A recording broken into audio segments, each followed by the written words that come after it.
Buenas tardes. Hoy nos reunimos nuevamente nuestro grupo de GT de Feminismo, Resistencias y Emancipación, en representación de Alba Carocio, que posteriormente yo creo se nos va a unir. Pues les doy la bienvenida a todos. Qué bueno que estamos aquí. Es un tema interesantísimo de 3 de nuestras integrantes de este grupo.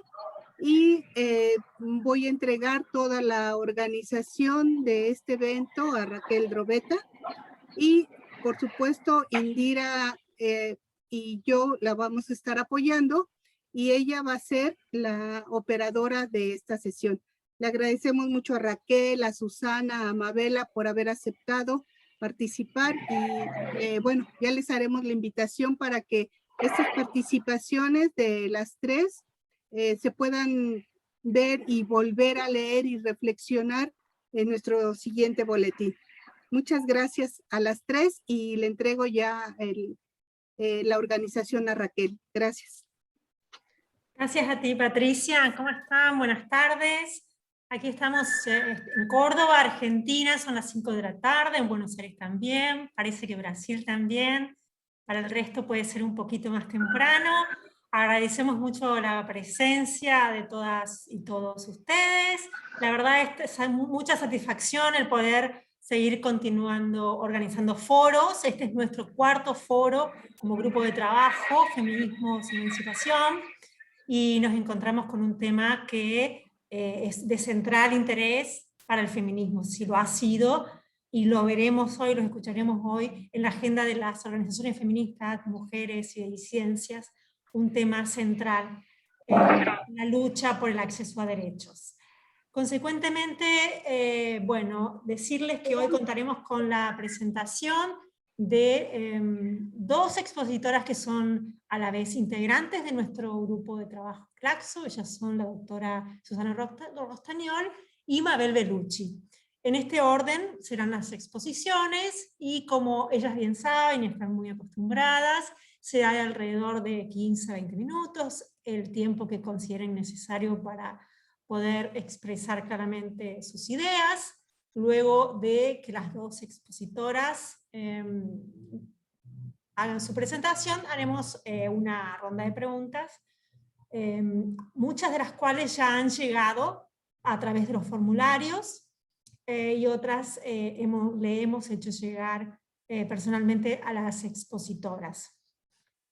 Déjenme presentar brevemente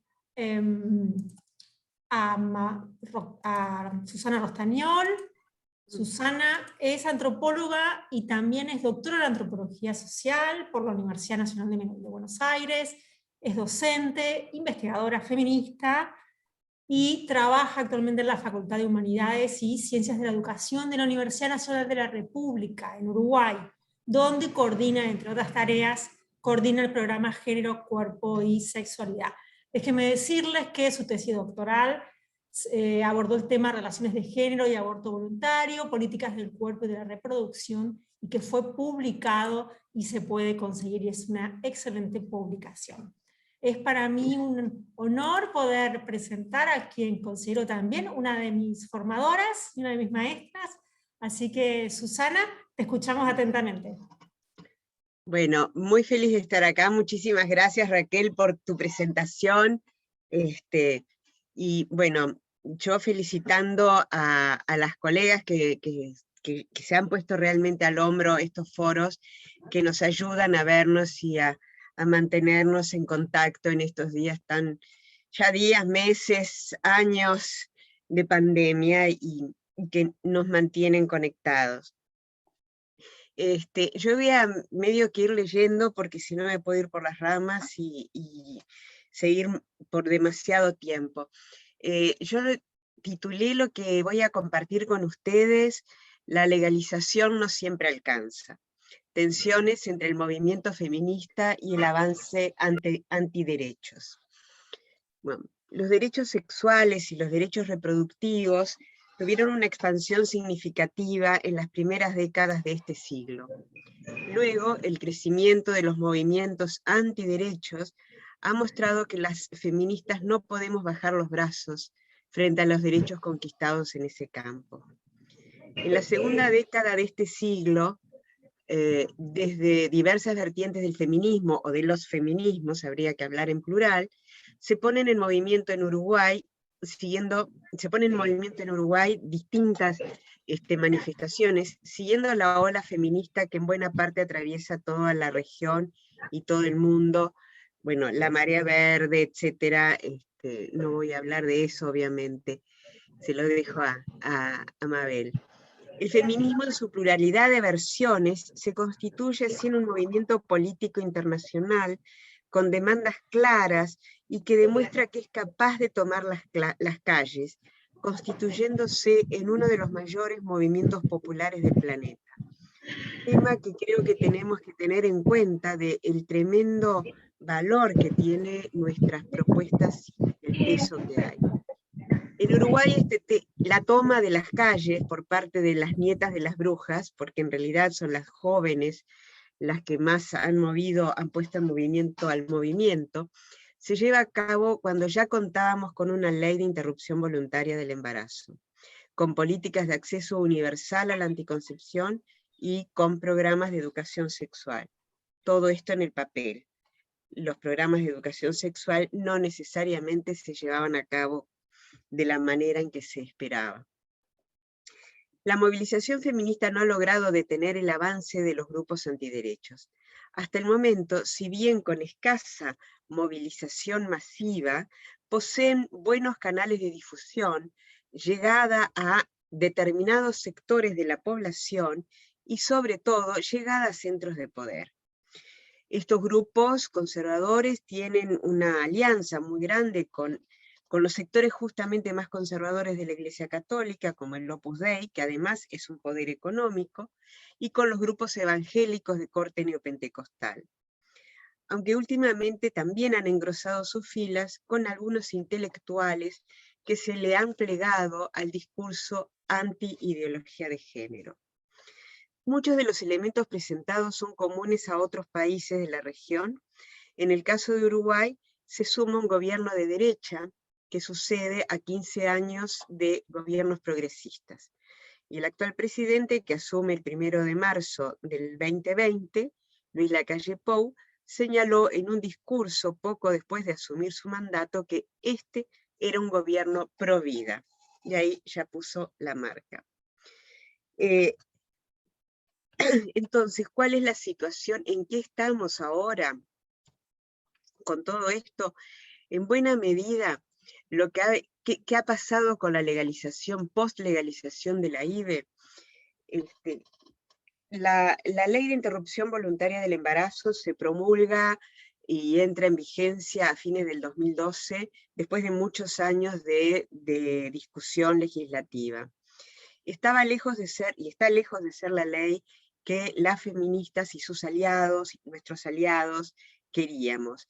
Pero, de cualquier manera, es una ley que garantiza que una mujer, por su propia voluntad, puede atravesar un proceso de aborto legal, seguro y gratuito. Desde el 2013 hasta el 2019, hubo un promedio de poco más de 9.300 abortos por año. Es posible que haya continuado habiendo unos cuantos abortos clandestinos, es decir, abortos que se realizaban por fuera del Sistema Nacional Integrado de Salud, que es uno de los requisitos que tiene la ley. El aborto debe hacerse en los centros de salud aprobados para eso, que son la mayoría, pero no puede hacerse, un grupo feminista no puede montar una clínica feminista con todos los cuidados, con toda, desde el punto de vista sanitario perfecto y efectuar abortos, porque no está en el Sistema Nacional Integrado de Salud. O sea que ese es un punto no menor, pero tampoco es fundamental. Pero lo que sí hubo fue un número muy importante de objetores de conciencia, que dificultó a muchas mujeres llegar a los centros de salud y llevar adelante el procedimiento.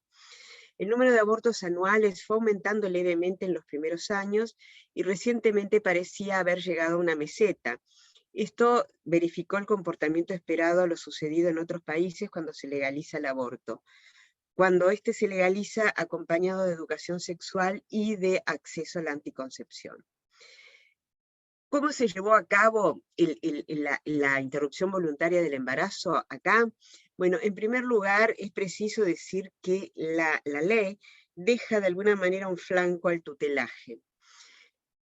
El aborto es por sola voluntad de la mujer, pero incluye una consulta interdisciplinaria, luego de la cual la mujer tiene 5 días para reflexionar, para ver si continúa con su decisión de interrumpir el embarazo o no. El sector de las instituciones de asistencia médica colectiva, que es donde la mayoría de las mujeres se atienden, o sea, se atienden ahí o en el sector público, pero todos juntos están en el Fondo Nacional de Salud. O sea que no habría demasiada diferencia entre uno y otro. Pero estas instituciones de asistencia médica colectiva son heterogéneas, y en 2 de ellas hay objeción de ideario, que ya estuvo previsto en la ley, y eso las exime de practicar abortos porque son instituciones confesionales.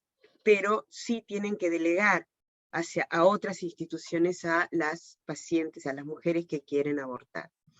A diferencia del sector público, en el sistema privado, que es privado público, no es privado, sino que hay un derecho a asistirse ahí. No ha habido una estrategia común, y con el correr de los años se ha ido diferenciando, y así hay algunas instituciones de salud donde son amigables hacia la práctica de la interrupción del embarazo y otras que no. Al igual que en otros países, cuando se logra una legislación permisiva, lo sustantivo respecto al derecho al aborto se empieza a jugar en las regulaciones referidas a su acceso, así como a las prácticas llevadas adelante por los prestadores de salud. Aquí el abanico incluye desde objetores de conciencia a profesionales comprometidos con los procesos de las mujeres que demandan la IVE y que las apoyan y acompañan. Los mecanismos mediante los cuales actúa la tutela sobre las mujeres quedaron muy ejemplificados paradigmáticamente en un caso del 2017 que quiero compartir con ustedes, que es cuando una mujer solicita que se le practique una interrupción voluntaria del embarazo en una institución del Sistema Nacional Integrado de Salud, siguiendo los pasos establecidos por la ley, todo en orden.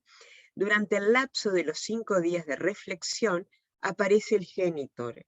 Era un compañero sexual con quien ella tuvo una relación absolutamente casual, y aparece oponiéndose al aborto. El abogado de este hombre es un conocido abogado relacionado a los grupos pro vida, y obtuvo el beneplácito de la jueza, que por esas ironías del destino se llama Pura Concepción Buch. Esta jueza, Pura Concepción Buch, le da lugar a la demanda, y la mujer queda emplazada, no se le permite efectuar el aborto hasta que se decida qué se hace, y la jueza designa un abogado de oficio al feto. En Uruguay un feto no es un sujeto de derecho, por lo tanto esta acción que hizo la jueza llevó adelante una gran cantidad de discusiones entre los juristas. El abogado del hombre presenta además un recurso de inconstitucionalidad contra la ley de IVE, y mientras se llevaban a cabo estas audiencias, la mujer sufre un aborto espontáneo, probablemente como efecto del estado de estrés que estaba atravesando.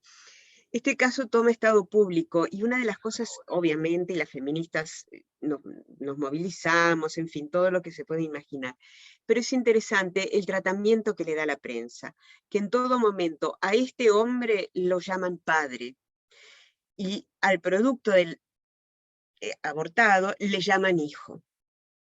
La prensa casi que en general hizo eso, mientras que la mujer era llamada siempre mujer. Esto es solo un dato como para ver los filtros, que a pesar de que está la ley, no es una ley, es una ley que permite que se filtren cosas que atentan contra los derechos de las mujeres. ¿Qué pasa desde que asume el gobierno actual del doctor Lacalle Pou? Primero, no hay datos publicados sobre el número de abortos. 2019 es el último año del que tenemos cifras, del 2020 no se sabe nada. Se sabe, sí, por la prensa, por organizaciones feministas y demás, que muchas mujeres no sabían que seguía existiendo la posibilidad de interrumpir sus embarazos, dado esos discursos de gobierno pro vida, etcétera, etcétera. Entonces, algunas mujeres temían, desconocían el funcionamiento y pensaban que eso había quedado ahí, medio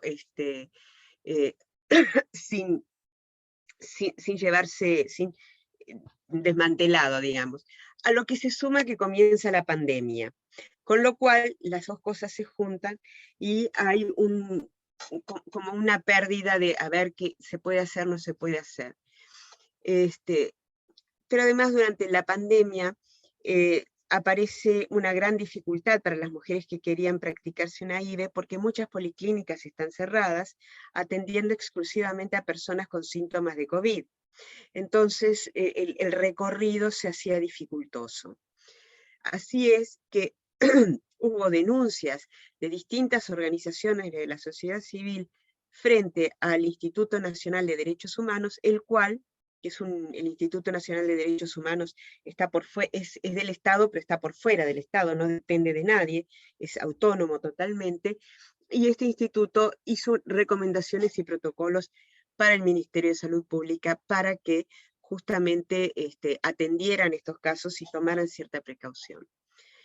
Dentro de lo que son los derechos reproductivos, no necesariamente o en exclusividad ligados al aborto, aparecieron muchas denuncias de más de durante el año pasado, de más de 150 mujeres. Recordemos que Uruguay tiene 3 millones de habitantes. Más de 150 mujeres embarazadas que querían seguir adelante con sus embarazos, que hicieron demandas por mala atención durante el embarazo. En buena medida, eso tiene que ver con la pandemia, pero vale la pena mencionarlo también. Las denuncias eran básicamente por maltrato obstétrico, violencia obstétrica, porque no se les permitía el acompañamiento al parto. En Uruguay hay una ley que a la parturienta le permiten que vaya acompañada al parto por una persona de su decisión, su pareja, la amiga, quien fuese, pero eso se paró. Tampoco le permitían el acompañamiento de su pareja en algunos exámenes y controles durante el embarazo. O sea, esas fueron algunas de las denuncias que hicieron que se estaba faltando a la ley. Y en una entrevista de hace relativamente poco tiempo, el doctor Brioso, que fue, además de ginecólogo, un gran activista por la legalización del aborto y que fue subsecretario de Salud Pública, manifestó que en el Centro Hospitalario Pereira Rosell, que es donde se atiende la mayor cantidad de mujeres de bajos recursos, no solo, pero sobre todo de bajos recursos, se había incrementado el año pasado el número de nacimientos prematuros y de bebés que nacían con bajo peso al nacer. Sin embargo, esto no estuvo acompañado de ningún tipo de patologías en las mujeres, ni tampoco el año pasado, este año cambió, pero el año pasado tampoco estaba asociado a que las mujeres hubieran sufrido COVID-19. De lo cual se infiere que este bajo peso al nacer y partos prematuros tenían que ver con condiciones emocionales y psicológicas de las mujeres durante la pandemia. Yo esto lo traigo para mostrar la no atención que el sistema le da a las mujeres embarazadas. Porque esto, no sé cómo estoy de tiempo. ¿Me quedan un ratito?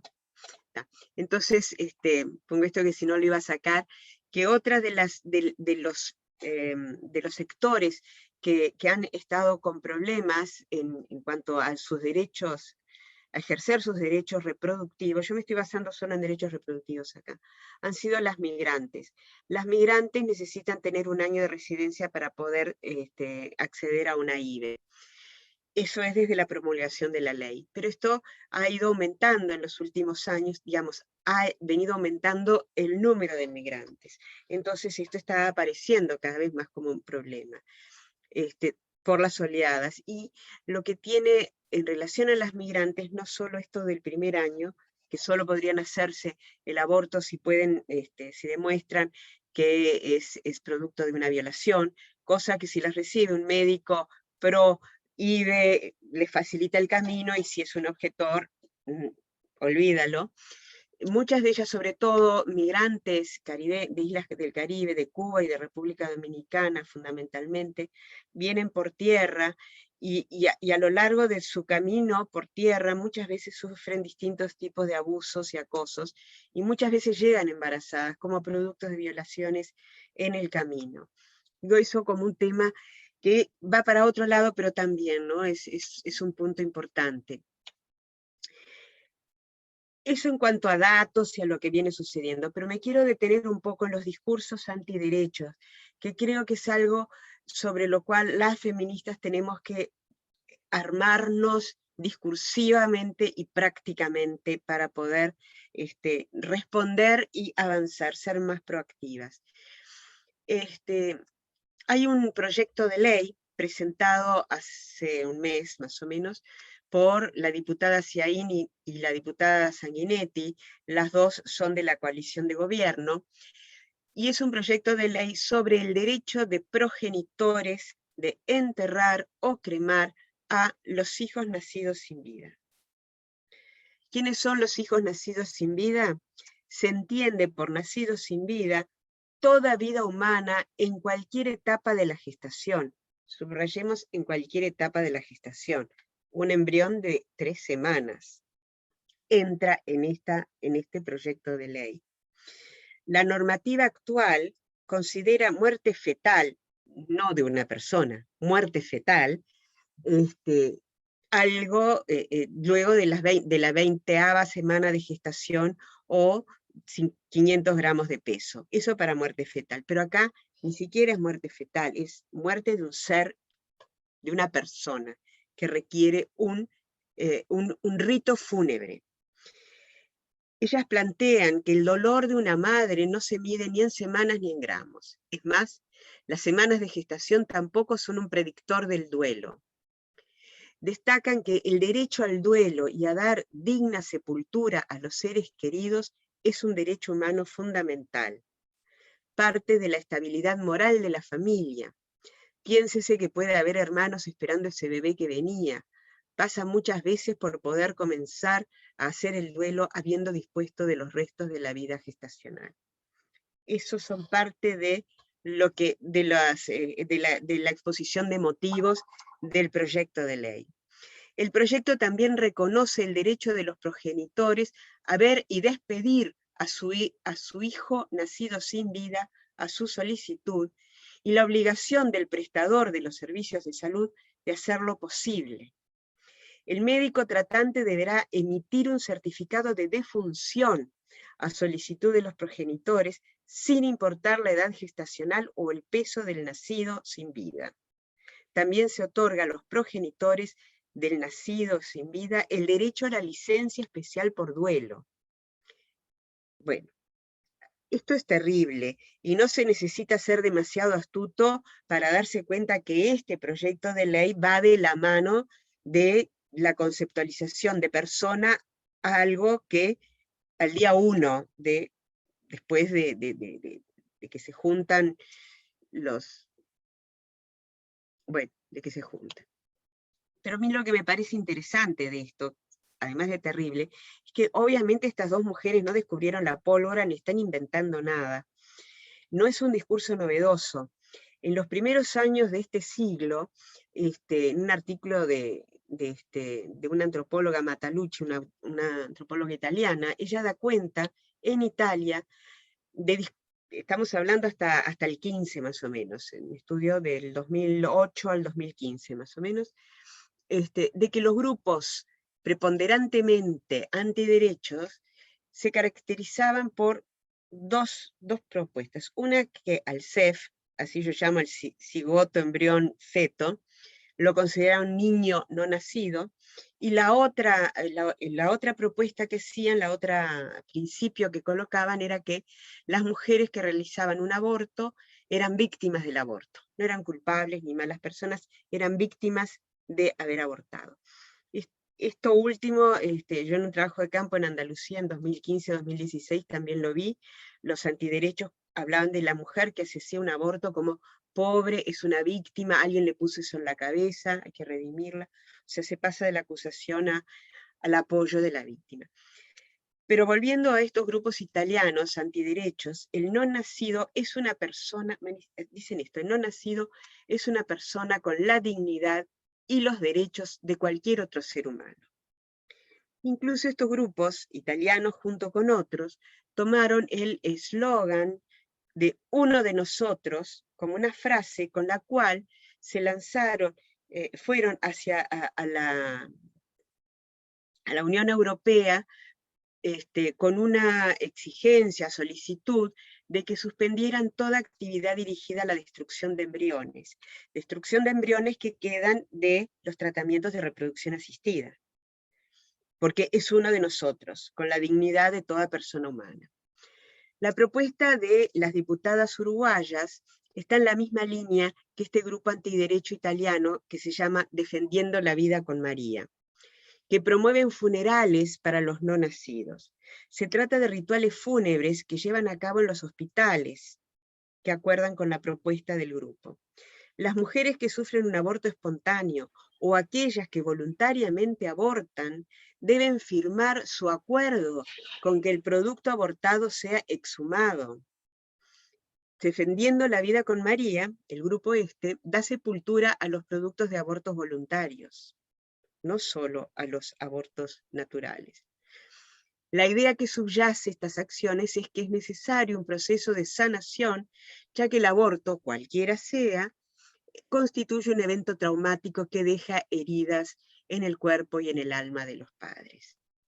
Y en la misma línea, también, en diciembre del 2020, en una ciudad cerca de Varsovia, en la iglesia de la Sagrada Trinidad, se llevó a cabo una ceremonia fúnebre para 640 niños no nacidos, entre los cuales se contaban productos de abortos voluntarios y de abortos espontáneos.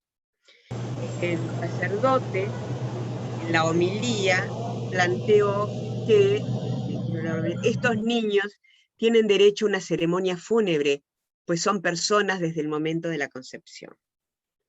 Bueno, esto es un poco para mostrar o traer hasta dónde la fragilidad de los derechos alcanzados y cómo hay grupos, tampoco podemos ver este movimiento ajeno a otros, como con Mis Hijos No, en fin, con distintos movimientos contra la educación sexual, y también con movimientos que, a ver cómo decirlo, que manifiestan todos ellos una postura contraria a lo que denominan ideología de género, que realmente de género no tiene nada, pero tiene mucho de ideología, cuando consideramos ideología como algo que no nos permite ver la realidad.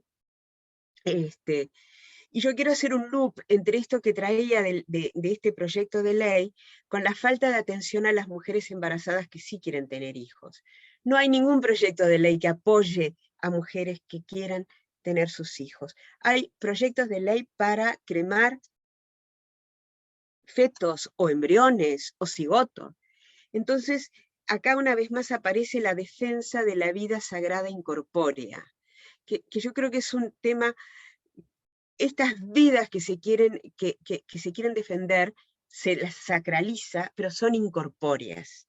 Se quiere tener un lugar donde enterrar, donde exhumar restos de algo que no existió, pero estas mismas personas no hacen nada por encontrar los restos de los desaparecidos, que sí existieron y sí fueron cuerpos.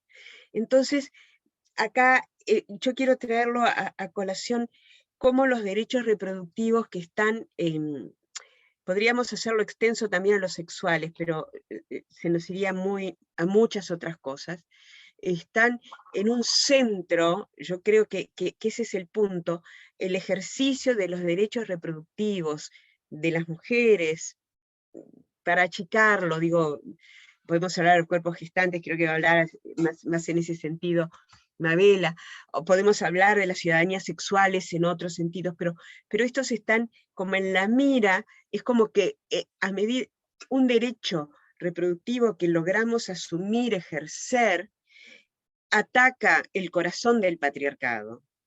Y es eso lo que se está como, yo siento que es como el monstruo que se mueve y que quiere volver a tomar el poder, ¿no? Y para poder tomar el poder necesita tomar decisiones y no permitirnos a nosotras el derecho a decidir. Creo que es el derecho a decidir el que está en jaque. No es abortar. Se puede abortar, es capaz que se puede abortar si lo dice un médico, si lo dice un juez. El derecho a decidir es lo que está en juego. El no permitirnos decidir en una defensa de una vida sacralizada incorpórea. No es por nuestros cuerpos, son cuerpos que no existen. Entonces, bueno, lo dejo por acá. Muy bien, muchísimas gracias, Susana. Muy claro y muy representativo de lo que ocurre con sus matices en toda Latinoamérica y el Caribe. Entonces, yo creo que cada una se ha sentido identificado en algún aspecto. Recuerdo haber visto en una casa de una mujer, una colega, un portarretrato de su ecografía. Y esta mujer consideraba que su ecografía, que había un aborto espontáneo que había tenido a las 9 semanas, esa ecografía era una fotografía de su hijo no nacido, ¿no? Y bueno, y eso me llevaba a hacerme muchas preguntas en relación también a lo que involucra el deseo femenino. Sí. Hay mucho para hablar. Aquí te agradezco muchísimo, Susana, súper clara como siempre, y volveremos contigo en un momento para hacerte preguntas. Indira, ¿tienes la mano levantada por alguna razón? No, ya ha bajado. Yo quiero nombrar, gracias Indira, quiero nombrar a la gran cantidad de gente que nos está acompañando de muchos países latinoamericanos. Hay mucha presencia de Venezuela, algunos se identifican a partir de sus universidades, de la Universidad Central de Venezuela, en Caracas, la Universidad Bolivariana de Venezuela, Sagripe, Brasil, tenemos compañeras, Uniandes de Táchira, Venezuela, la Mesa de la Mujer de la Universidad de Carabobo, también en Venezuela, Mujeres por los Derechos, Venezuela, Fundación Embajada Derechos Humanos Barquisimeto, Venezuela, también está presente, y Organización Migrantes de Venezolanos y Venezolanas en Chile, Miranda Intercultural, entre otras personas que nuestras propias colegas que están presentes desde otros países latinoamericanos. Gracias Susana, estoy tomando nota de todas las preguntas que llegan por el chat, pueden seguir escribiéndolas ahí, y otras que ya tenemos reservadas, y déjenme que les presente a nuestra próxima expositora. Ella es Mabel Bellucci, es investigadora, escritora y ensayista y feminista queer. Escribió muchísimo y un libro sumamente fundacional, diría yo, como fue El orgullo de Carlos Jáuregui, una biografía política, y su libro más actual es Historia de una desobediencia, aborto y feminismo, inicialmente editado en 2014, y si no me equivoco ya va por su tercer reedición, lo cual merece mis mayores felicitaciones, Susana. Eso da cuenta del interés que ha despertado la temática desde que fue editado hasta la actualidad. Es un tema en vigencia y en agendas, ¿no? En la propia opinión pública. Consecuentemente, bueno, Mabel, te escuchamos. Bueno, buenas tardes, un gustazo de estar acá todos juntos.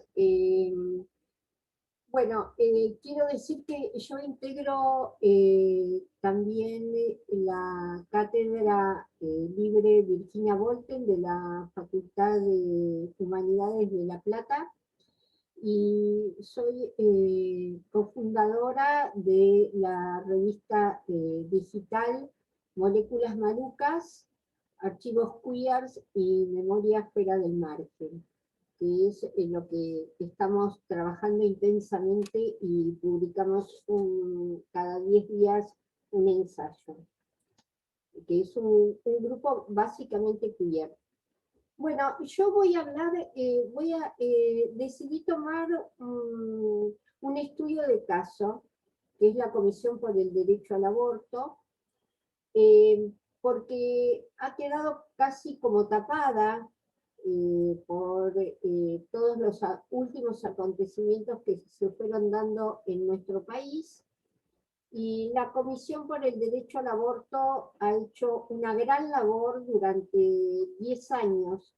Entonces, primero voy a contar cómo acontece el tema de la postdictadura o transición democrática en Argentina, que fue muy diferente al resto de los países de la región, porque recordemos que nosotros tuvimos una guerra de las Malvinas, y lamentablemente con la cantidad de muertes que supuso esa guerra, bueno, frente a la derrota, los militares se fueron directamente. Hubo una cantidad de huelgas y manifestaciones, pero no hubo mucha necesidad porque habían sido derrotados en su propio espacio. Entonces, el tema de la postdictadura o transición va a ser muy diferente al resto de los países de la región. Por ejemplo, Chile aún mantiene fuertemente un sector como es el pinochetista. Pero en Argentina no fue así. Entonces, a partir del 82, que es cuando se presenta la derrota de las Malvinas en adelante, empiezan a emerger pequeñas moléculas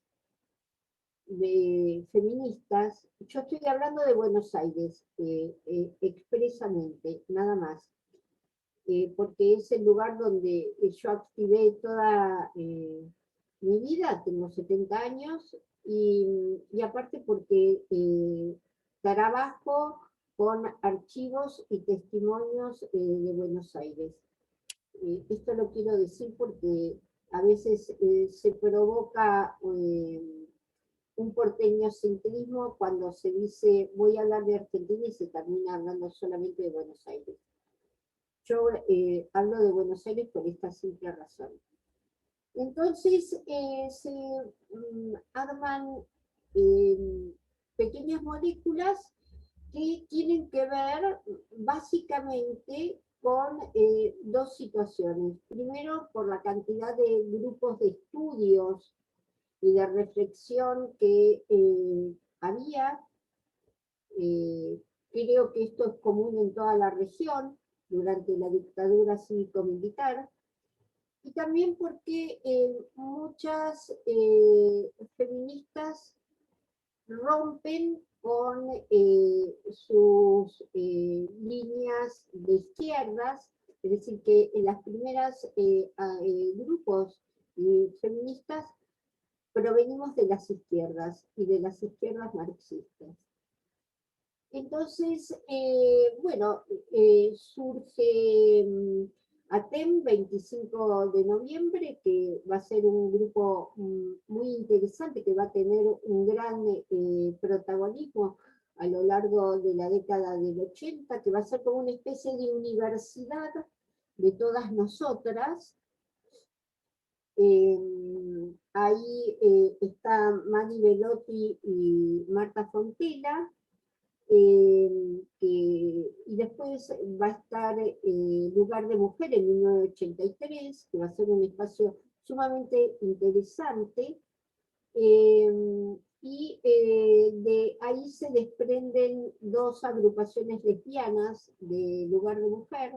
Después va a estar Alternativa Feminista, la Asociación de Mujeres de Carreras Jurídicas, Amas del País, Amas de Casa del País, que vienen de la época de la dictadura cívico-militar, que van a tener una función muy importante con agrupaciones y mujeres de sectores populares del Gran Buenos Aires. También va a estar las madres de los soldados de Malvinas, que van a tener un trayecto muy corto, a diferencia de lo que fue Madres de Plaza de Mayo. Bueno, entonces, todas estas agrupaciones tenían una cantidad de demandas propias de las izquierdas, ¿no? Clásicas. Y dentro de esas demandas, digo, desde guarderías infantiles, de igual salario por igual trabajo, el tema del aborto, de la anticoncepción, del divorcio vincular, es decir, que tenían como un programa que estaba cruzado entre los posicionamientos de los feminismos internacionalistas y también de los sectores de las izquierdas marxistas. Entonces, el aborto quedaba como siempre flotando en el ambiente. Y en 1984 emerge la multisectorial de la mujer, que es un espacio muy importante, donde hay una cruza de distintas organizaciones sindicales, de partidos políticos, de lesbianas, de agrupaciones feministas, de agrupaciones de mujeres. Y la multisectorial de la mujer, el rol que va a cumplir va a ser armar una serie de demandas, no solamente de los feminismos, sino también de las agrupaciones de mujeres, para elevarlas anualmente al Parlamento y en especial a la Cámara de Diputados.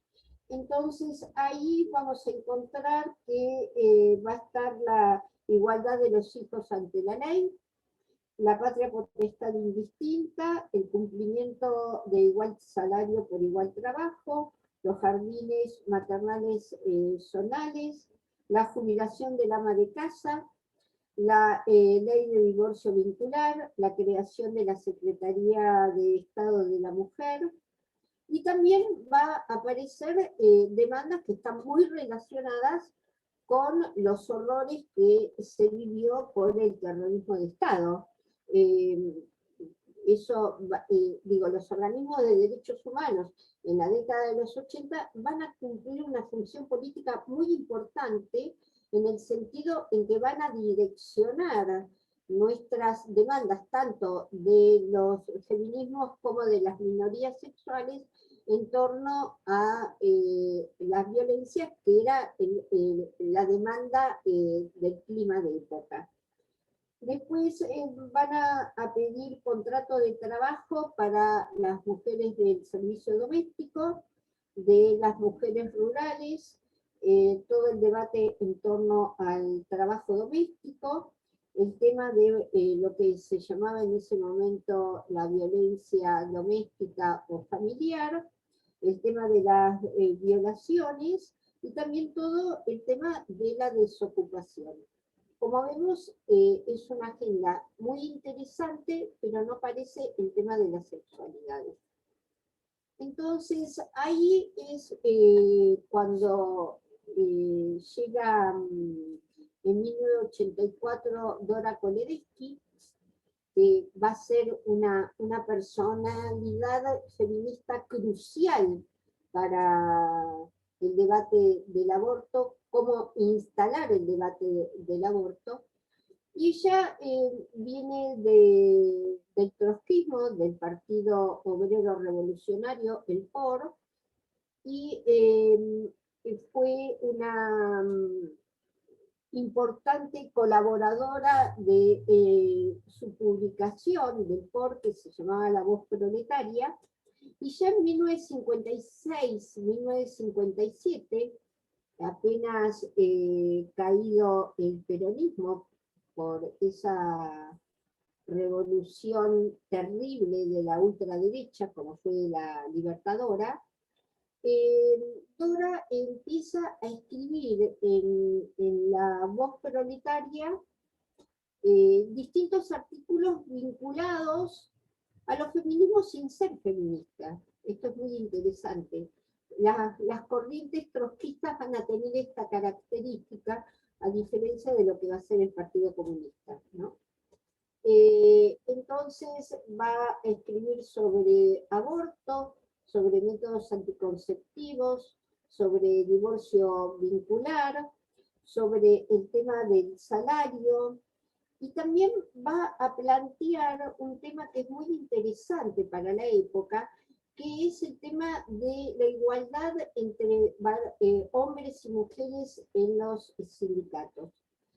Dora, como corresponde a su generación, ella primero ingresa al Partido Socialista, ahí conoce a su compañero Ángel Fanjul, y van a armar esa dupla típica de la época que va a ser la pareja activista e intelectual, y se proletarizan. Dora era abogada laboral, entra a trabajar en una fábrica, en la industria textil, una industria textil muy grande, bueno, en este momento no recuerdo el nombre, que eran alrededor de 3.500 obreras. Y ese va a ser como su escuela, ¿no? Ella va a prestar mucha atención a las charlas que tienen las obreras, que hablan con mucha facilidad sobre sus sexualidades, sobre el aborto. Queda como, ella como impactada de este tipo de conversaciones usuales que tenían durante el almuerzo.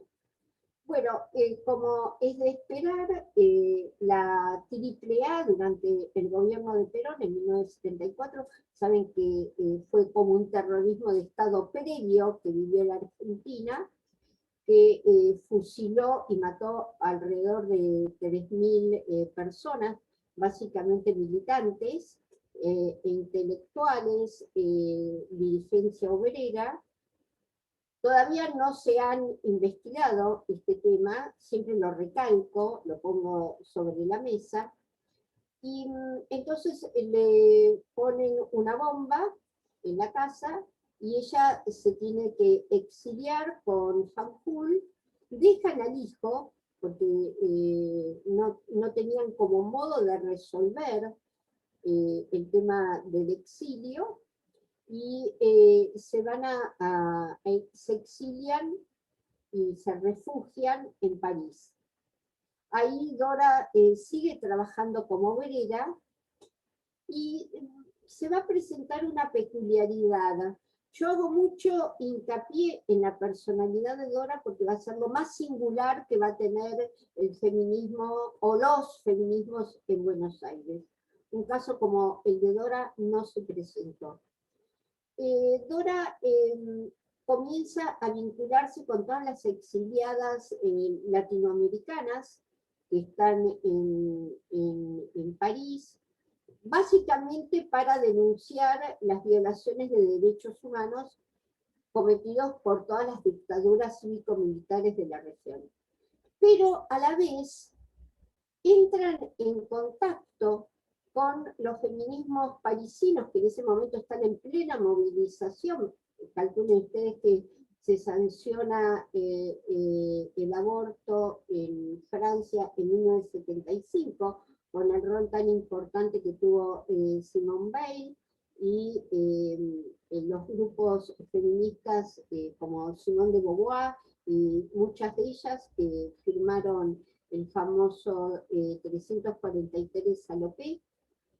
Entonces van a encontrarse con un panorama que no tenía nada que ver con Latinoamérica.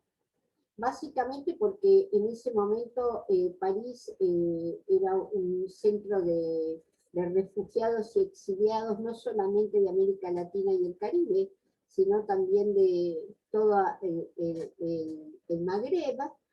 Y es una experiencia sumamente novedosa. Entonces, cuando vuelve tanto Fanjul como Dora a Buenos Aires, que vuelven a fines del 84, Dora se queda muy sorprendida por ese feminismo tan clásico de Buenos Aires, ¿no? Blanco, universitario, citadino, heterosexual, eran las mayorías de las agrupaciones, Entonces hay algo que la muestra como una gran pensadora y a la vez política, ¿no, Dora? En vez de pelearse como lo hacía yo, en vez de pelearse con sus compañeras, ella arma su propio grupo. Esto es interesantísimo. Entonces, Dora se encuentra con las compañeras de ATEM, que también eran abogadas laboralistas, que Dora le había dejado su estudio a ellas, y les pregunta, bueno, ¿qué podemos hacer con este tema? Entonces arman en 1987 una mesa muy importante, que va a ser fundacional, que es en una jornada que se llama Vida Cotidiana y Hacer Política de las Mujeres, en noviembre de 1987. Va a estar Safina Newbery, una antropóloga y teóloga feminista muy importante, Susana Sommer, una bióloga feminista, Laura Klein, una filósofa feminista, Laura Bonaparte, que yo escribí mucho sobre ella, que es la única madre de Plaza de Mayo de las dos líneas que viene del exilio de México e inmediatamente se pone en las filas del feminismo abortero y con las minorías sexuales en ese momento. Bueno, y Erika de Montel, que es una feminista italiana, llega a Buenos Aires porque está en pareja con un exiliado argentino en Italia. Entonces, en esa mesa de debate, ahí Erika cuenta cómo fue el movimiento abortista en Italia y lanza las consignas del movimiento abortista italiano, que era aborto legal para no morir, anticonceptivos para no abortar. Entonces, Dora Koledesky invierte que van a ser las premisas de lo que después va a ser la campaña nacional por el derecho al aborto. Yo estoy hablando del año 1987. Entonces, Dora crea, en esa mesa, se plantea, bueno, ¿qué vamos a hacer? Entonces Dora le dice, no, armemos una agrupación. Y ella misma elige el nombre Comisión por el Derecho al Aborto, que es un nombre totalmente singular, por varias razones. Primero, porque no está el nombre mujer, que era muy frecuente de las agrupaciones de ese momento. Tampoco está la noción de feminismo. Está instalado ya el aborto con su propia enunciación. Por lo tanto, ya lo abrió al debate político. Y además hay una peculiaridad que se llama comisión. Evidentemente es justamente el rasgo obrero y sindicalista de Dora, porque el nombre de comisión no viene de otra familiaridad que no sea de justamente las corrientes proletarias. Entonces, ahí la Comisión por el Derecho al Aborto va a ser muy interesante porque, primero, no son separatistas, que era la característica común de todas las agrupaciones feministas de la época, ¿no? Ellas planteaban un debate que tenían que darse entre hombres y mujeres. Y también Dora, que viene con la experiencia de la Liga Comunista Revolucionaria, que es una corriente trotskista tan importante francesa, que hay coaliciones entre movimientos feministas y homosexuales. Entonces ella viene con todo ese legado y lo va llevando a cabo a lo largo de la trayectoria de la Comisión por el Derecho al Aborto. Bueno, entonces la primera, un tema interesante. Hasta ese momento se hablaba de aborto libre y gratuito. Era un lema que se traía básicamente de Estados Unidos y también de Europa. Antes de que llegase Dora, se empieza a debatir sobre ese lema y se plantea que es mejor hablar sobre despenalización del aborto, porque el tema de legalización implicaba que interviniese el Estado sobre las decisiones y los cuerpos de las mujeres. Entonces queda nada más que despenalización del aborto. Bueno, y entonces ahí van a estar compañeras que muchas de ellas ahora siguen en la campaña nacional por el derecho al aborto.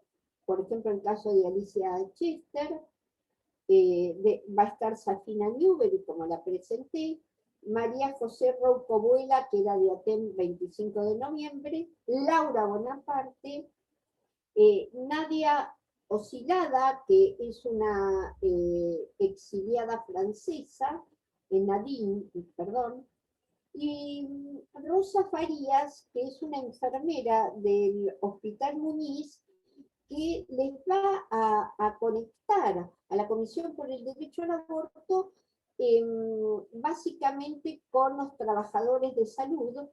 Les va a ir informando lo que acontece en el Hospital Muñiz, que es un hospital muy grande e importante de la ciudad de Buenos Aires, y también les pasa los datos y encuestas que están haciendo los médicos y enfermeras sobre el aborto.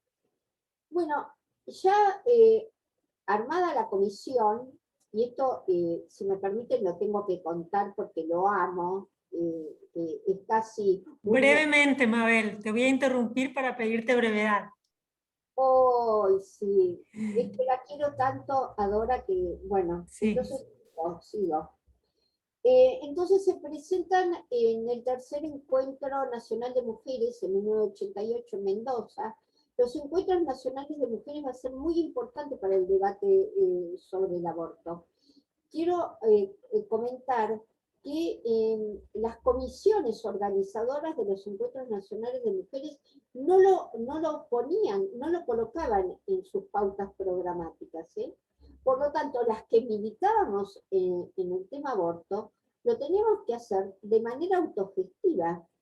Quiere decir que teníamos que buscar un taller, un local para abrir y no toda la gente que asistía a los encuentros sabía que existían esos talleres, porque teníamos que poner cartelitos avisando que habíamos abierto esos talleres. Era un gran esfuerzo instalar el debate dentro de las organizaciones de mujeres y de las organizaciones feministas. No estoy hablando por fuera, sino adentro. Tanto es así que recién el Encuentro Nacional de Mujeres del año 2001 incorpora dentro de sus pautas programáticas la despenalización del aborto. Bueno, y allí van a ingresar un grupo de médicas que va a ser muy importante, como Zulema Palma, Susana Mayol y Silvia Coppola. Estas después se abren y van a armar sus propios grupos, pero es muy interesante que la comisión abre un espacio para médicas feministas. Bueno, y también van a tener una ligación grande con los partidos políticos, básicamente con partidos políticos de izquierda, para ver cómo instalan el debate, y en 1992 arman un proyecto de ley, se lo entregan a Alfredo Bravo, un gran político de la Unidad Socialista que había estado detenido desaparecido, y que había armado la Unidad Socialista con 8 diputados, Y el anteproyecto que se presenta es sobre anticoncepción y aborto. No, todavía no estaba separado el aborto de la anticoncepción. Bueno, la mayor parte de las feministas más liberales deciden que no plantear el debate. Solamente se van a dedicar a anticoncepción. Quiero también recalcar algo. Que En 2 minutos, Mabel, por favor, y tengo que cerrarte. ¿Cuánto lo lamento? Bueno, está bien. En 1992, la Comisión por el Derecho al Aborto propone armar una coordinadora nacional para debatir el anticoncepción y el aborto. Esto va a ser un anticipo de lo que después en el futuro va a ser la campaña nacional por el derecho al aborto. Bueno, ahí cierro. Gracias, Mabel, y espero sepas disculpar. Leerte y escucharte es realmente un placer. Y bueno, gracias por este recorrido sumamente importante que quita y va en contra de este imaginario de que la legalización se logró en Argentina gracias al trabajo de los últimos 2 años y toda esa serie de ideas como que son recientes cuando tantas mujeres han entregado su día, su tiempo a la lucha por la despenalización, como Dora, como tantas otras. Yo creo que recordar esto es sumamente importante, y el ejemplo de Dora también nos interesa porque muestra la perspectiva interseccional, ¿no? La mujer obrera que también busca abortar. O sea, la gran diversidad de mujeres que buscamos ese derecho. Ha sido un placer. Ahora volvemos con preguntas. Yo he ido recogiendo algunas preguntas por aquí. Voy a hacer una pregunta, las voy dejando, luego las respondes. Para Mabel, preguntarte, ¿desde cuándo recuerdas haber escuchado el término pro-vida? Porque aquí hay algo interesante que nos dejaron en el chat y que dice, ¿pro-vida será una especie de franquicia mundial? Me pareció que quizás sea una pregunta irónica, pero me pareció interesante pensarla. ¿A partir de cuándo empieza a ser utilizado el término para que luego se haya expandido, por todos los lugares?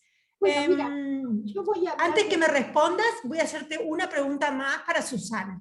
Antes que me respondas. Sí, Gracias. Susana, nos preguntan en relación a que ha sido, claro, ha despertado mucho interés esta cuestión de la propuesta de generar un acto funerario para dar entierro a lo que se considera un cuerpo, una persona, un alma, etc. Aquí específicamente preguntan si existe algún instrumento normativo en Uruguay o en alguno de estos países de la región para el manejo de residuos biológicos de una interrupción de embarazo. De ser así, ¿qué implicaciones tiene esta iniciativa para cremar hijos no nacidos para el adecuado manejo de restos biológicos? Yo sé que alguien en el chat nos informa, como sucede también en Argentina, que fetos de menos de 500 gramos se desechan, de más de 500 gramos se inscriben como mortalidad infantil. Pero tú me dirás que sos la especialista, ¿cómo entra en choque estos protocolos hospitalarios con una legislación, con una cuota de fantasía, de alguna manera, de poder recuperar estos productos, estos desechos, que es la denominación hospitalaria, ¿no? Por algo van en una bolsa roja, etcétera, etcétera, para darles un tratamiento fúnebre? Por ahora serían esas 2 preguntas. Mabel, si quieres comentar tú. Bueno, sí, voy a comentar. Yo voy a hablar desde Buenos Aires, estoy insistiendo con el tema. El tema aparece durante la etapa del menemismo, ¿no? La verdad que las organizaciones feministas aborteras fue casi una luna de miel que tuvimos con Menem, realmente, porque como Menem públicamente se presentaba como antiabortista, y además él planteaba ser embajador del Vaticano, conjuntamente con Chamorro en Nicaragua. Entonces era un ida y vuelta con el gobierno de Menem, ¿no? Y por otra parte, él hace la reforma constitucional en 1994 y quiere instalar la cláusula antiabortista. Y ahí es cuando nos autoconvocamos, y eso fue una autoconvocatoria a nivel nacional, y armamos el movimiento que se va a conocer MADEL, ¿no? Y ahí empezamos a pelear, a debatir dentro de la misma Asamblea Constituyente, armando lazos con compañeras que estaban en los partidos políticos, y básicamente va a ser el peronismo de Capital Federal quien va a provocar la ruptura, y no va a salir la cláusula antiabortista. Nosotras estábamos afuera de la Asamblea Constituyente, y entonces todo el tiempo estábamos entregando preservativos, estábamos con bombos, no sabíamos qué hacer. Y entonces, bueno, ahí el Opus Dei que manejaba la Asamblea era cada vez más violento con nosotras que estábamos afuera.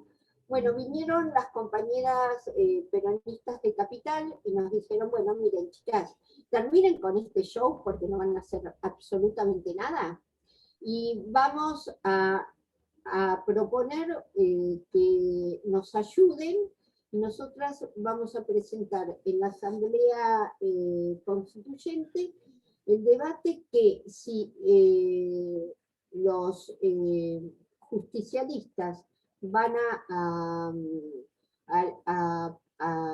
apoyar la cláusula antiabortista, entonces nosotras tomamos todas las unidades básicas y no los vamos a dejar entrar a quienes apoyan la cláusula antiabortista. Efectivamente fue así. Se asustaron, y entonces la cláusula antiabortista no fue presentada como tal. Salió una cosa que es imposible, ningún jurista entiende lo que se dice ahí, por lo tanto quedó anulada. No pasó así en la provincia de Buenos Aires, ¿no? Y entonces seguimos peleando fuertemente contra Carlos Menem. Carlos Menem respondía y nosotras hacíamos movilizaciones todo el tiempo, hasta que hubo una performance muy ingeniosa con Mariana Carvajal, la periodista de Página 12, que toma contacto con Zulema Yoma, la ex mujer de Carlos Menem, que sabíamos que ella había abortado. Entonces, lo que hicimos fue lo siguiente. Mariana Carvajal le hizo una entrevista. Ella estaba muy resentida con Carlos Menem porque la había echado de la residencia presidencial a ella y a sus hijos. Entonces, sale en la tapa de Página 12 Zulema Yoma diciendo: yo me hice un aborto. Ahí terminó la carrera de Menem. A la media hora, ¿viste? Al otro día él iba a lanzar la campaña pro Vaticano, y la iglesia le cerró la puerta. Pero igualmente quedó instalado el debate, ¿no? No con la fuerza que lo daba, porque lo daba un presidente. Entonces, bueno, Virginia Franganillo renunció, porque le pidieron una renuncia al Consejo de la Mujer. Ella estaba en toda esta redes que estoy contando, y fue una de las principales para presionar a sus compañeros legisladores para que no firmen la cláusula antiabortista. Así que ese es más o menos el escenario donde se presenta el tema de los grupos pro vida, ¿no? Bien, bien. Muchas gracias, Mabel. Sí, muchas gracias. Se comprende también que la denominación puede haber llegado después, pero las acciones ya conducían Sí. a una construcción de una identidad que hoy enarbolan estos sectores neoconservadores. Muy bien, Susana, paso contigo. Bien, paso. Primero 2 cosas sobre los pro vida también, que no sé desde dónde, desde cuándo, pero por lo menos en los 90 ya estaban los pro vida. A mí se me ocurre que así como la noción de ideología de género surge dentro de cuando se estaba en una de las un PrepCom, en una de las encuentros preparatorios de, no me acuerdo si de Beijing o de Cairo, de Naciones Unidas, y ahí estaba el Vaticano como presencia, sin voto, pero con voz, pero moviéndose mucho, y ahí se estaba hablando tanto en el 94 Cairo como en el 95 Beijing, del tema del aborto estaba en el medio, digo, la conferencia de Cairo, de todos los días que duró, no sé si fueron 3 o 4, pero un cuarto del tiempo fue dedicado a la discusión de aborto, era un tema muy central, y ahí surge dentro de la gente del Vaticano, empieza a circular un papel, ahora no me acuerdo quién es que lo escribe, donde aparece la idea de ideología de género, y que había que luchar contra esta ideología de género que estaban trayendo las activistas y demás feministas que estaban haciendo mucho lobby en ese momento. Se me ocurre que la idea de pro vida viene de la misma época, porque es cuando se empieza a gestar toda ese movimiento contra los derechos de las mujeres. Y una cosita muy pequeña sobre pro vida que dice Haris Mujica, que es un antropólogo peruano, que tiene un libro muy interesante sobre los grupos neoconservadores, qué conservan los conservadores, es una de las preguntas que se hace. Él hace un desarrollo diciendo que no es casual que sea pro vida, y el sentido que le dan a vida asociado a las cuestiones muy conservadoras del catolicismo, o sea, también en esa dirección de no una vida libre, o sea, una vida, familia, conducta, o sea, nada, un poco para ese lado, pero que tiene algunas vueltas, de cómo los grupos conservadores, más ligados en principio al Vaticano, no hablemos de la Iglesia Católica, porque la Iglesia de pronto son los fieles también, pero el Vaticano como poder incide en los poderes estatales, digo, es una fuerza política. Claro. Y en esa fuerza política va esgrimiendo cosas. Bueno, y ahora volviendo a lo que yendo a lo que me preguntaron, no volviendo, yo no sé qué hacen con los desechos biológicos en los hospitales. Quizás los quemen, un feto, un óbito fetal, quizás lo quemen. El tema es que acá hay un ritual fúnebre, más que el destino final es la ritualidad, el rito fúnebre es lo que le da entidad de persona, no la acción misma. Entonces, yo creo que esa necesidad de ritualizar y colocar, bueno, como decía Raquel, la fotografía esa es una ritualización. ¿Cuál es la diferencia entre tener enmarcada ay, no me sale la palabra, Ecografía. una ecografía, ahí va. En tener enmarcada una ecografía, o tener una ecografía, o tirarla a la basura, o lo que fuese. Es el que se le da, la ecografía es la misma, pero se la ritualiza al encuadrarla. En una cremación, una exhumación, ponerlo en un cajoncito y hacer algo, es esa ritualidad lo que lo hace distinto. Incluso en algunos lados de Estados Unidos, que también está esta práctica de ritos funerarios hacia los no nacidos, lo hacen a través de páginas de internet. O sea, la ecografía va a internet y ahí, bueno, se saluda, o sea, el velorio, digamos, se hace a través de internet. Eso no tiene que ver con la pandemia, tiene que ver con una manera de hacerlo, ¿no? O sea, que es la ritualidad lo que da. Siempre los seres humanos nos caracterizamos, son las ritualidades las que nos hacen humanos de alguna manera, ¿no? Digamos, las cosas le damos significado a través de determinados comportamientos que le adjudicamos un sentido, un simbolismo, una marca, ¿no? Y los ritos de pasaje que los tenemos a lo largo de toda la vida, ¿no? Cuando se nace es un ritual de pasaje de ingreso a la vida, algunos cumpleaños, a veces en el matrimonio, según las sociedades, y el último rito de pasaje que tenemos es la muerte. Y por eso siempre hay una ritualización con la muerte. Se crea en el más allá, no, lo que fuese, hay una ritualidad.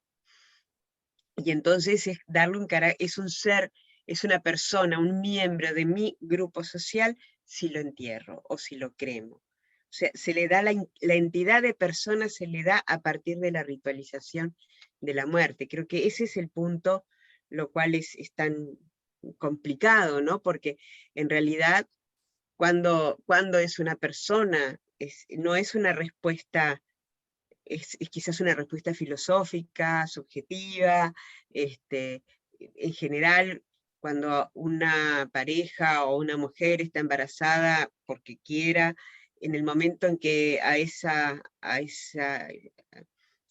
que está creciendo dentro de ella se le da un nombre y se lo ubica como dentro del esquema familiar, aunque no haya nacido, ya hay un deseo, quizás es el deseo el que le da el carácter de persona, el deseo de que nazca.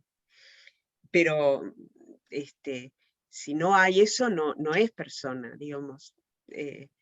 Legalmente en Uruguay es persona jurídica 24 horas después de nacido. Una persona, un ser nace y 24 horas después es persona jurídica, con lo que tiene todas estas cuestiones de la ley, digamos. Porque también esto que estamos poniendo, si se le da este estatus, yo no creo que esta ley salga para nada, pero digamos, abramos los ojos. Si se le da un estatus de persona, es una persona jurídica, entonces hereda. Entonces, ¿qué pasa con las herencias? O sea, hay una serie de elementos que van más allá de, ¿no? que también se trastocan. Nada, Qué interesante, Susana. No, es que es interesantísimo. Solo quería señalar que no estamos exentas algunas organizaciones de mujeres, no digo feministas, en contribuir a esta suerte de ritualización, en algo que se ha dado por llamar, y aquí aparece en el chat, estos procesos de sanación. Procesos de sanación que se piensan porque supuestamente en el imaginario hay algo para sanar, algo no sano, algo enfermo, alguna herida no cerrada, y a través del proceso de sanación se resolvería una deuda pendiente y que el aborto se inscribe mucho en esos términos. Lo digo en los círculos de preparación para el nacimiento o el parto. Aquí en Argentina se utiliza mucho la sanación de úteros, que consiste entre, yo lo digo muy livianamente, pero quien lo sepa describir mejor, por favor, nos ayuda. La idea es poder rendir algún tipo de homenaje a quien ocupó ese útero y se perdió. Voluntariamente o involuntariamente, de todas maneras, contribuye al sentido ritual que vos también has señalado. Y se inscriben en grupos de mujeres que buscan otra práctica, que es la práctica de un nacimiento respetuoso, posiblemente un nacimiento en el hogar, libre de violencia obstétrica, pero que no están libres de algunas, lo que nosotros podemos llamar contradicciones, ¿no? La consideración de que hay que sanar algo que está herido. Sí, me parece muy, muy interesante. Aquí hay más comentarios sobre la sanación. Yo creo que esto es transversal a nuestros países. Esto son discursos metacientíficos que están llegando con tonos psiquiátricos, con tonos más vinculados a lo fisiológico, como ustedes quieran, pero también están llegando y detrás de eso hay una ideología, ¿no? Quisiera hacer una pregunta más para ambas, porque sé que ambas son militantes también. Esta pregunta nos llega también de Venezuela. ¿Cómo ven la construcción de ciudadanía? Algo de lo que también habló mucho Mabel, la construcción de ciudadanía que se fue dando a partir de los 80, de los 70. Pero ¿cómo ven la construcción de ciudadanía en tiempos de lo que se entiende como un retroceso de los derechos sexuales y reproductivos frente a grupos neoconservadores, pero también contribuiría a la desmovilización este contexto de pandemia? ¿Qué lectura hacen ustedes de esta realidad pandémica en relación a nuestras movilizaciones históricas, ¿no? Quisiera escucharlas a ambas. Gracias. ¡Qué pregunta! Mirá qué paquete nos deja. No, lo traen de Venezuela el paquete, Lola. Yo simplemente lo tomo. Bueno, sus ideas en relación a que... Yo creo que se avanzó mucho en la construcción de ciudadanía sexual y derechos reproductivos, en una expansión de derechos pero, a ver, estamos en la puerta de un retroceso en todos los sentidos, entonces, que es muy complejo, porque además la expansión de derechos, y me refiero al campo de la sexualidad y de la reproducción, no siempre y no necesariamente va de la mano de gobiernos progresistas o de izquierda o de expansión de derechos económicos, culturales, etc., ¿no? A veces hay contradicciones, yo creo que hubo en nuestros países contradicciones grandes y las sigue habiendo. Entonces vemos que eso atraviesa, que ahora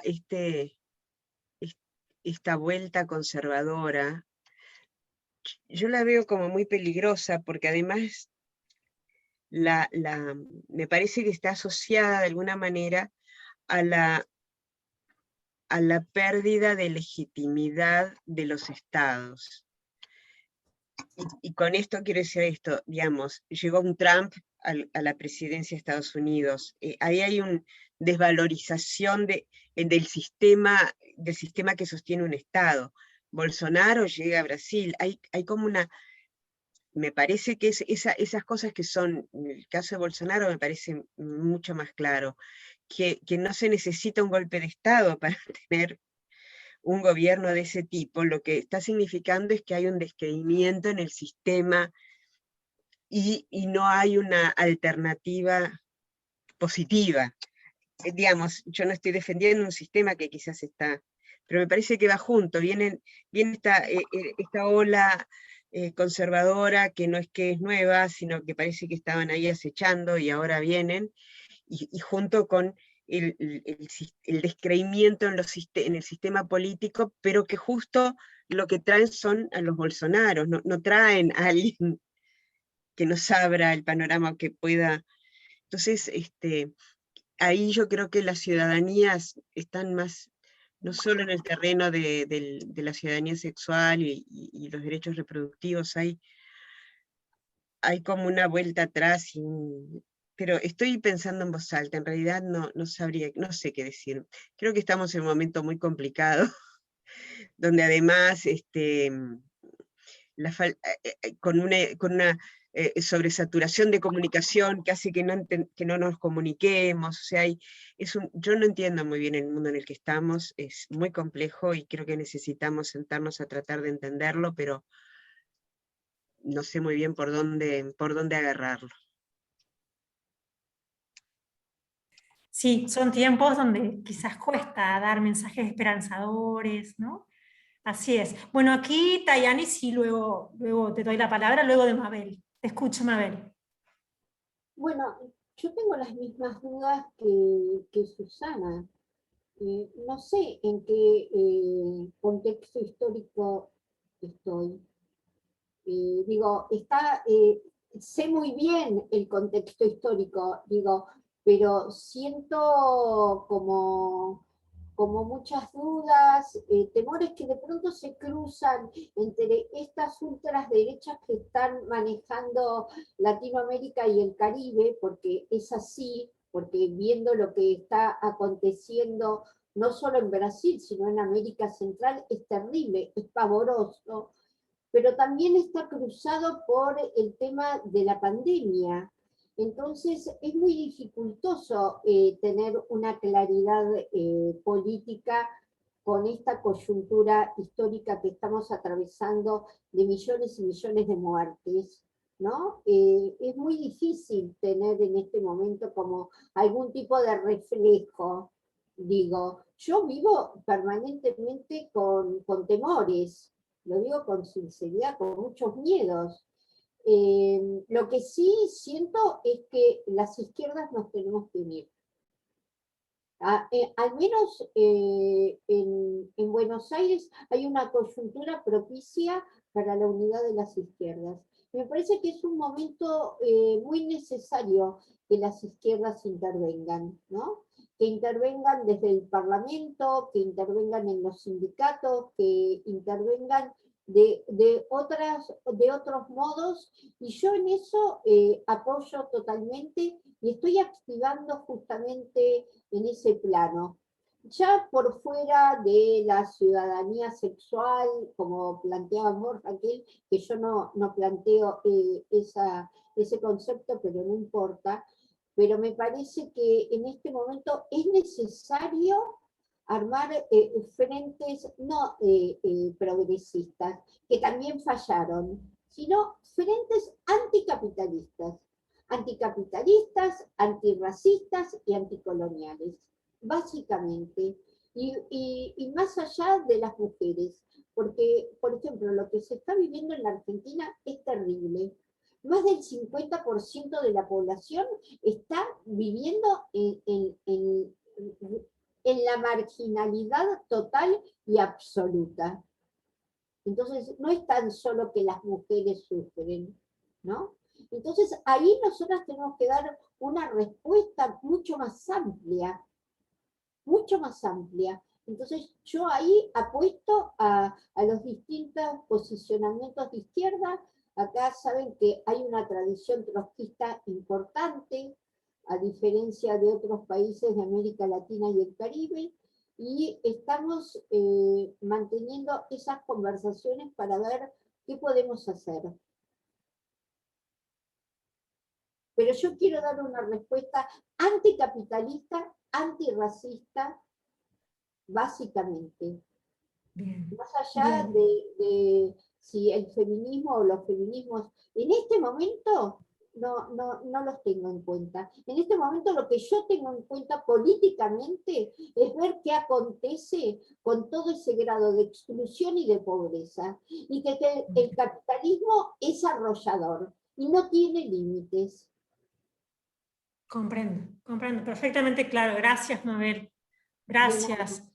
Voy a darle la palabra a Tatiana y les sugiero, les aconsejo pasar por el chat, donde Nancy nos dejó mensajes. Hay mensajes muy interesantes de cada uno de las territorialidades que están habitando, quienes están presentes aquí y que tienen sus características. Tatiana. Oi, companheiras. Posso falar espaçado em português? Yes. Bem, quero agradecer pela tarde e dizer que eu falo aqui do Brasil, deste país onde não é um problema deixar mais de 500 mil pessoas morrerem, o problema é isso envolver a corrupção. Então, ao mesmo tempo que a gente descobre que não é um problema só do negacionismo, né, um problema do capitalismo, como age, a gente me revolta muito pensar que a população só se levanta porque pode ser que haja desvio de dinheiro, e não se levanta porque 500 mil pessoas morreram. E eu faço um paralelo disso com o debate aqui hoje, porque não há uma defesa da maternidade plena. Neste país, mulheres negras, em especial na minha cidade, no Rio de Janeiro e no Nordeste, foram vítimas, né, do Estado quando sofreram o que nós chamamos aqui da laqueadura de trompas, né, quando foram esterilizadas em massa. Então, não é um país que cuida da maternidade, porque esse sistema não cuida da maternidade, não cuida das crianças, não cuida das mães. É um problema de controle de corpos de mulheres, né? Na pandemia que piorou, a gente só tem o Brasil enorme e a gente só tem 76 lugares como lugares oficiais do nosso Sistema Único de Saúde para fazer o aborto legal. Desses lugares, 45% deles cerraram, né? Fecharam durante a pandemia. Então, na pandemia, você tem a Organização Mundial de Saúde dizendo é preciso garantir os direitos sexuais e reprodutivos, e a gente tem aqui neste governo uma redução. E os técnicos da saúde que tentaram escrever notas técnicas falando sobre a necessidade da garantia dos direitos sexuais e reprodutivos, a partir de protocolos que nós já temos há muitos anos, foram exonerados, né? Foram colocados para fora de seus locais de trabalho, de seus postos. Então, é muito difícil. E aí eu penso que essa questão do debate moral nesse momento, não é? A gente tem vivido isso aqui com o governo Bolsonaro, estamos vivendo os ventos que traz o Peru, que traz a Argentina, que traz o Chile, as lutas na Colômbia, e esperamos, né, que cheguem aqui, porque são muitas mortas, infelizmente, e nós mulheres somos quem mais pagamos o preço, mas eu vejo que esse falso debate moral, né, já estava colocado por anterior ao Bolsonaro, né? O bolsonarismo, ele vem de um movimento anterior, de um avanço da extrema-direita a partir das pautas morais. E para nós mulheres, infelizmente, o debate de aborto é um prato cheio para se ganhar parlamentos. Então você tem o número de homens que conseguem ganhar cadeiras em parlamentos com pautas morais, com pautas anti-mulheres, com pautas que significam nossas mortes e não nossas vidas. Eu só queria fechar perguntando algo a Mabela. Mabela, eu sou uma mulher de 43 que comecei a militar aos 16 anos de idade, de uma origem trotskista. E eu lembro que o debate que fazíamos era um debate de mulheres, né? Por entender a compreensão da mulher trabalhadora. E eu sou uma feminista. Hoje é fácil se falar feminista. Em 1994, quando eu comecei, não era tão difundido. Então, a gente dizia que militava em mulheres. Mas eu penso que talvez sobre o debate do aborto e dos direitos sexuais e reprodutivos, tenhamos que falar como uma parte da classe trabalhadora, como mulheres, como as mulheres trabalhadoras, como as mulheres rurais, como as mulheres que têm direito. Não tiro de mim do lado do meu nomezinho, feminista, porque me reconheço, mas eu acho que é preciso dialogar, de repente, com outras. Então, como foi uma fala rápida, às vezes eu não compreendo direito. Eu gostaria que você voltasse nisso, para que eu pudesse, de fato, compreender. Muito obrigada. Obrigada, Tatiani. Antes de que Mabel pueda hacer una reflexión, quiero disculparme con Girlay y darle la palabra a ella, que no había visto su mensaje. Girlay, te escuchamos.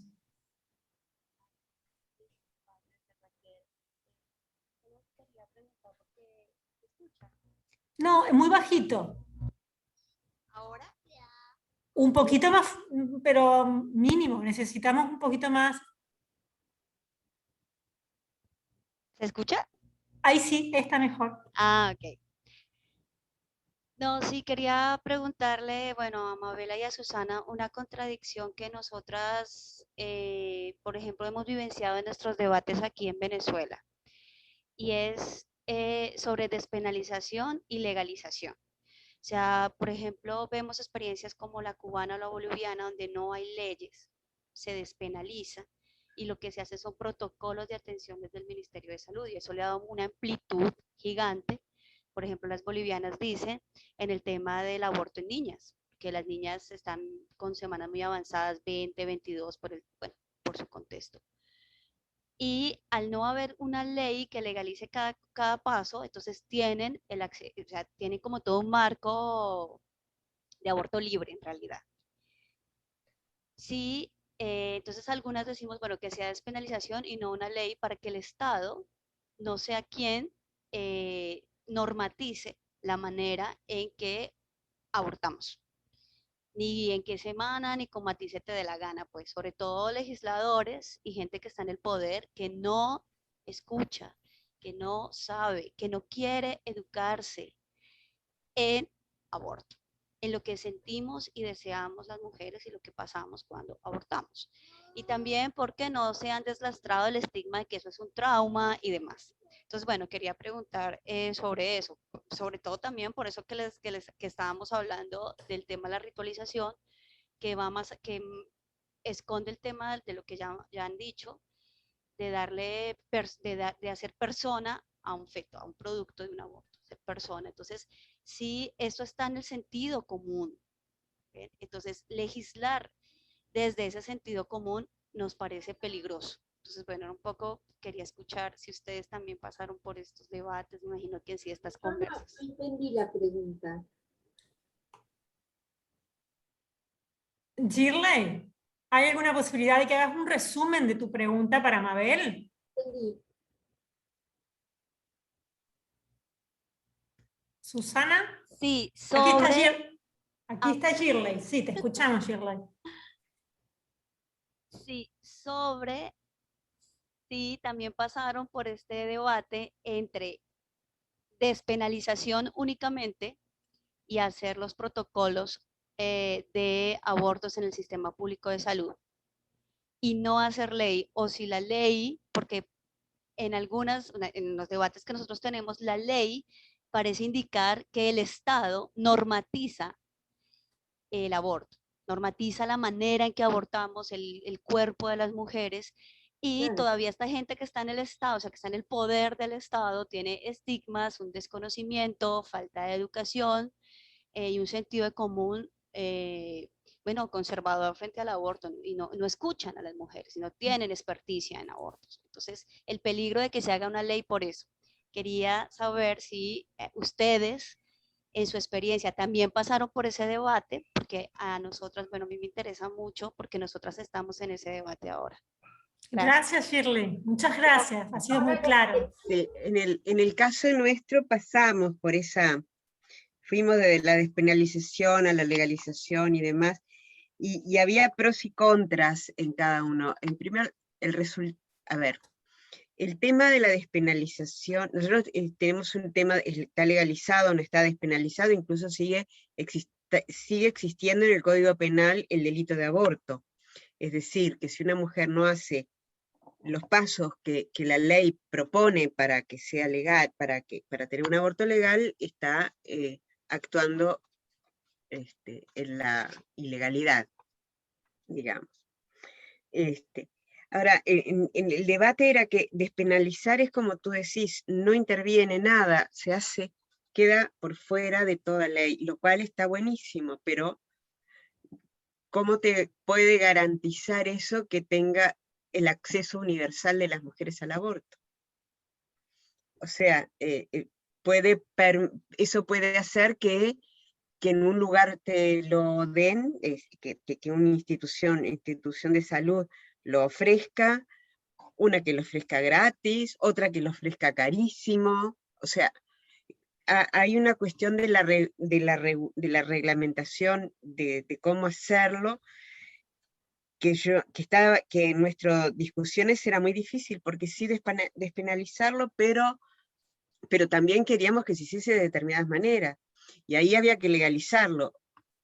La ley y en ese sentido preferíamos la legalización, no la ley que salió, pero sí una legalización, como en muchos países el aborto está legal hasta la semana 20 y está, y vas, y punto, y es digamos, en general cuando se legaliza hay dos, o es por causales o es temporal. Si es por causales, generalmente la causal salud es un gran paraguas donde entran todo, porque es salud psicosocial, digo, pero ahí quedás de nuevo en el terreno de quienes lo implementan. Cuando es por tiempo, bueno, 12, 14, hasta en algún lugar hay hasta 20 semanas, no más. Es complejo. ¿Cuál? Porque las dos tienen pros y contras. A mí me parece que de cualquier manera, sea por legalización o despenalización, una vez que está despenalizado, no digo que esté despenalizado, que sea legal, está la ley, siempre quedas en el terreno de cómo se implementa. ¿Cuánto dinero se da para que se financie? ¿Va a ser un acto médico o no es un acto médico? ¿Cobra el médico o no cobra el médico? Si es por misoprostol, ¿es libre la venta o no es libre la venta? Digamos, la implementación, la manera en que se implemente, de última es la que va a garantizar el acceso o no. Entonces yo casi que me preocupo más, me importa más que se puedan aceitar los mecanismos de implementación y que se pueda trabajar con el personal de salud para que lo haga. Porque aunque sea legal, aunque sea obligatorio que lo tengan que hacer, o que sea despenalizado, si los médicos son objetores, no lo van a hacer. Entonces creo que ahí es el trabajo mayor, en que cambie toda la sociedad, ¿no? Digamos eso. Y eso es lo más difícil. Gracias, Susana. Vamos a pasar a Mabel y ya estamos cerrando, por si alguien tiene alguna mini pregunta para el final, y si no pasamos con Mabel. Bueno, yo quería decirle a Susana que me había olvidado de algo que me pareció muy importante de su exposición, que en Francia acontece lo mismo con respecto a los grupos pro vida. Entonces, en los hospitales públicos, para no abrir el debate, lo que hace Francia es, hay como un listado que los pro vida van llevando y le van poniendo nombres y apellidos a los neonatos, ¿no?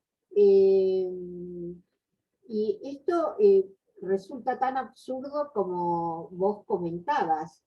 Me parece que es una situación que cada vez se hace más presente en América Latina y el Caribe, ¿no? Que antes parecía como algo medio extraño, pero que ahora ha tomado una dimensión y un avance muy grande en nuestra región, ¿no? Con respecto a la pregunta de legalización y despenalización, yo siempre estuve por la despenalización. Tengo mis dudas con respecto a la legalización. Me parece que al menos en Argentina, el movimiento socorrista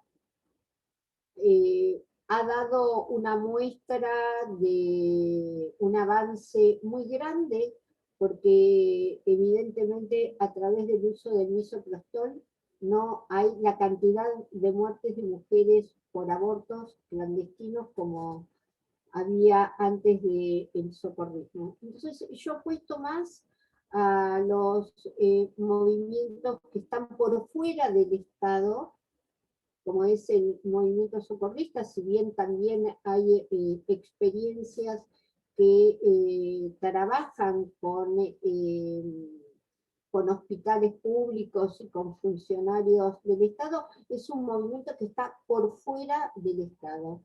Y a mí eso me garantiza mucho más que estar ya en ese debate tan largo, Susana, que yo lo he visto en Uruguay, ¿no? donde de pronto el único lugar para que te aseguren un aborto es Montevideo, porque todo el resto vienen objetores de conciencia y se termina el debate, ¿no? Y además en nuestra ley también permite la objeción de conciencia, cosa que no tenía el proyecto de la campaña. Entonces, yo la verdad que no pondría mis miras en ver cómo tengo que con los trabajadores de la salud, con los médicos, los anestesistas, los directores del hospital. Yo apuesto mucho más al socorrismo y me parecería muy importante que se nacionalice el misoprostol, que se produzca en el país, que no se maneje en la ilegalidad como se está manejando, y me parece mucho más efectivo, lo digo con sinceridad. Y esto es un debate muy largo dentro de los feminismos, ¿no?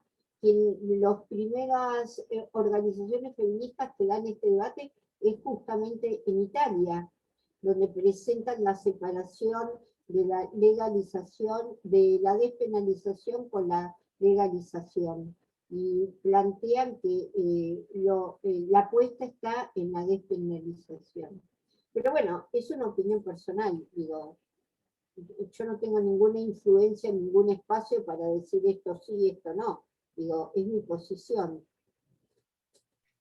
Gracias, Mabel. Bueno, en tu posición en relación a tu vasta experiencia histórica, y tú sabes la importancia que ha tenido para los movimientos de feministas y de mujeres el enunciar el aborto libre. Esa enunciación en sí misma enarbolaba la búsqueda de un no control estatal. Tal cual. Bueno, y eso representa contradicciones también. Sí, pero yo apuesto a esa consigna de aborto libre y gratuito. Me parece mucho más interesante. Además tiene una historia muy larga, de más de un siglo, esa consigna. No es una pavada, no se la inventó en los años 60. Entonces, creo esto, lo que estoy diciendo, que yo con las instituciones públicas tengo mis tensiones. No creo que se pueda resolver demasiado desde el Estado. Esta es mi opinión. Creo que apuesto mucho más a los grupos autogestivos, no solamente de feministas, porque yo hablo de personas gestantes, que no son solamente mujeres. Digo, porque hay una relación muy directa entre aborto y heterosexualidad, que era una pregunta que vos me querías hacer, Raquel, en un momento. Sí. Y el aborto es para mujeres hetero, para mujeres bisexuales, lesbianas y para varones trans, ¿no? Es muy amplio.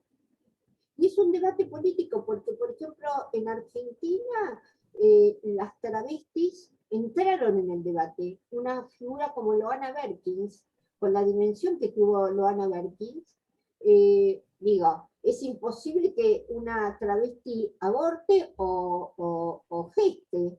Entonces lo que te demuestra es el carácter de debate político que tiene el aborto. Hablar de aborto es hablar de muchísimas cosas a la vez. Entonces, me parece importante que también se tome en cuenta las intervenciones de los movimientos de disidencias sexuales. Digo, son movimientos de desobediencia sexual y sociales. Bien, qué interesante, qué interesante. Cuántas cosas nos quedan, ¿no?, para pensar. Bueno, luego vieron el quinto, el sexto, el séptimo foro, no se lo pierdan, por favor, porque vamos a retomar las inquietudes y las preguntas que nos hacemos al interior del grupo de trabajo, y tenemos tantas especialistas que queremos aprovecharlas al máximo a todas.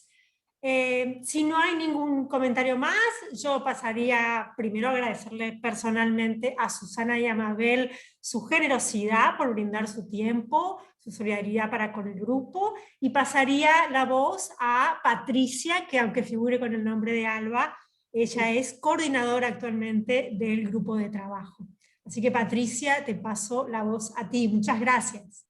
Gracias. Bueno, primero nuevamente comentar que Alba no pudo asistir a este foro, tuvo algunos asuntos que tratar, pero como me dio las claves para abrir el chat, por eso aparece su nombre, pero de parte de la coordinación de Alba y mía, y dándole las gracias a Indira por habernos ayudado también, pero sobre todo pues a Raquel, a Susana, a Mabel, que hacen posible esta discusión que podríamos llevarnos mucho más tiempo. Yo creo que hay que hacer otro foro, ¿verdad? Con ustedes para nuevamente discutir. Hay muchísimas cosas, quizá hasta discutir algunos de los conceptos que se dijeron aquí específicamente para dar mayor claridad. Bueno, muchísimas gracias. Les comento que sí se está grabando esta sesión. Se los vamos a pasar también a Tatiana, que hace podcasts, y esperemos que tenga pues muchísima difusión. Gracias a ustedes, a todas por estar aquí participando y a ustedes por organizarlas. Muchas gracias a todas. Nos estamos viendo. Hasta luego, Indira. Susana, Raquel, Mabela. Muchas a todas, gracias, Silvia. Patricia. Silvia, Gracias, un beso. Raquel. Gracias. Gracias, Susana. Muchas gracias a todos y a todas, a todes.